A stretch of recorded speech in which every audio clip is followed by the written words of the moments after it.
Olá, seja muito bem-vindo. Eu sou o professor Carlos Mainardes do Physics Box e nessa série de 4 vídeos nós vamos resolver a prova da Unesp 2015-2016, vestibular 2015-2016.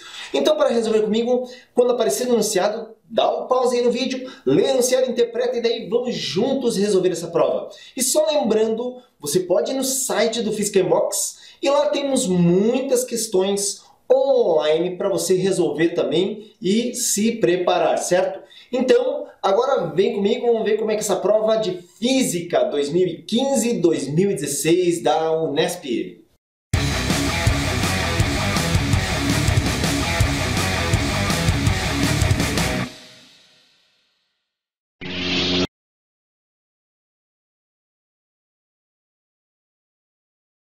Então, nessa questão, devemos determinar com que velocidade esse ponto P executa esse movimento harmônico vertical, percorrendo essa distância desde o ponto mais alto até o ponto mais baixo, de 0,8 metros.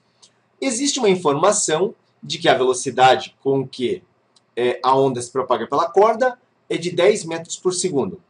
Agora, para descobrir a velocidade do movimento vertical do ponto P, observe que nós vamos usar essa distância de 3 metros, que não é o comprimento de onda. Mas veja, lambda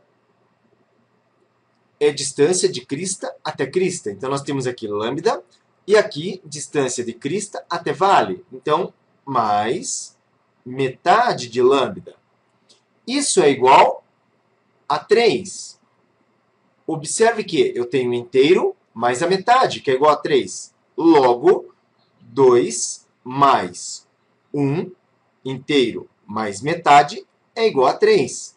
A conclusão é que lambda vale 2 metros. Esse é o comprimento de onda. O comprimento de onda para nós, ele é importante porque através dele nós podemos descobrir o período. Então, se eu faço velocidade de propagação da onda, lambda sobre período, o que nós temos? A velocidade sabemos que é 10. Nós temos o lambda, que vale 2, sobre período. A conclusão é que o período é de 0,2 segundos. Agora é muito importante que você note que período é o tempo para que ocorra uma oscilação. Ou seja, para que nós tenhamos justamente esse ponto P aparecendo numa crista e depois novamente numa crista. Mas como queremos de crista até vale, o que acontece? Nós não temos o tempo de 0,2 segundos, nós temos um tempo de 0,1 segundos. Repito, 0,2 de crista até que passe outra crista pelo ponto P. Agora, se é de crista a vale, é metade desse tempo. Logo, a velocidade do ponto P, vou chamar de VP, é essa altura que nós temos aqui, que corresponde a 0,8 metros, sobre o tempo. Então, VP é igual à altura de 0,8 sobre o tempo de 0,1. E a conclusão é que VP vale 8 metros por segundo. 8 metros por segundo, está aqui então, chegamos na velocidade do movimento harmônico vertical do ponto P, alternativa B.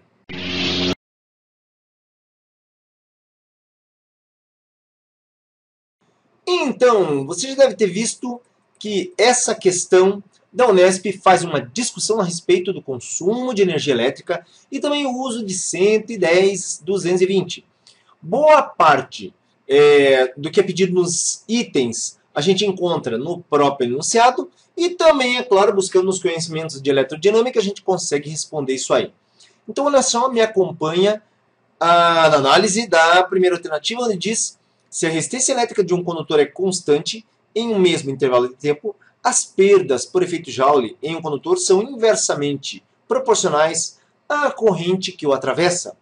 Então, observa que o próprio texto coloca que as perdas por efeito Joule é dado pela equação ΔE igual a RE ao quadrado. Então, olha só, ΔE é igual a R vezes I elevado ao quadrado, é claro, vezes ΔT, certo? Mas o RI ao quadrado representa justamente a parte da potência dissipada. Agora, ele diz que a resistência elétrica de um condutor sendo constante, em um mesmo intervalo de tempo, as perdas são inversamente proporcionais à corrente.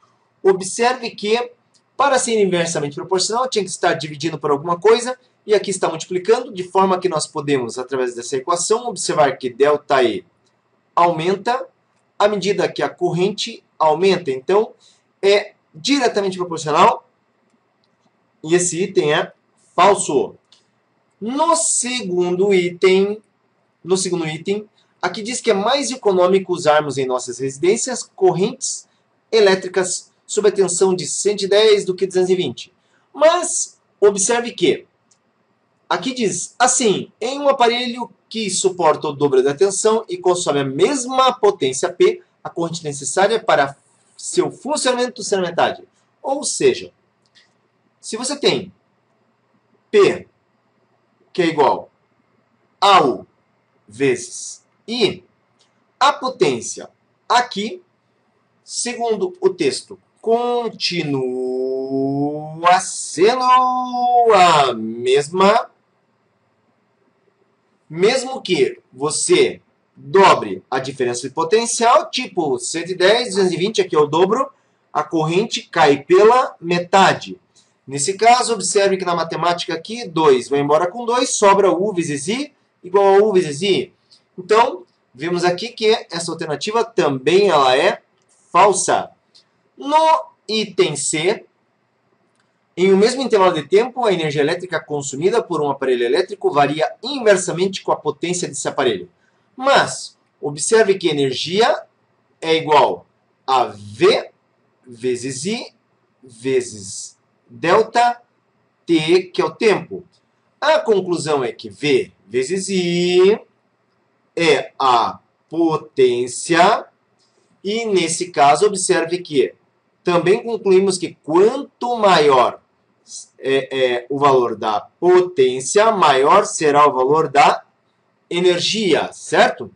Então, também fala que varia inversamente, mas não varia diretamente, alternativa falsa.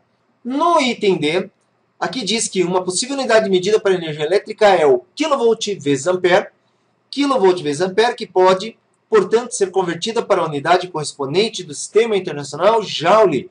Mas kV é unidade de tensão, vezes ampere, que é a unidade de corrente elétrica, e V vezes I, você pode até olhar o item anterior, é P, e P é potência, portanto, falso.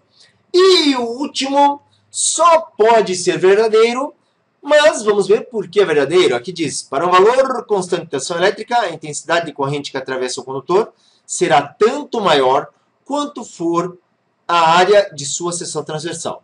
Bom, aqui é importante a gente ver o seguinte, V é igual a R vezes I. R e I são inversamente proporcionais, ou seja, quanto maior R, menor I. Por quê? Porque a corrente elétrica ela é esperta. Se a resistência aumenta, passa pelo trecho menos corrente. E, por outro lado, se a resistência diminui, a corrente, então, aumenta. Agora, nessa área de seção transversal, nós temos que resistência é igual a ρ, que é o coeficiente aqui de resistividade, vezes L, que é o comprimento do condutor, dividido pela área. Isso aqui mostra que quanto maior a área, menor a resistência.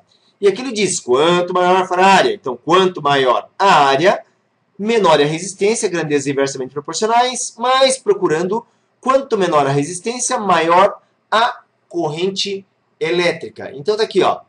Se nós temos uma área de seção transversal maior, nós teremos passando pelo fio uma corrente elétrica mais elevada, e essa é a alternativa correta.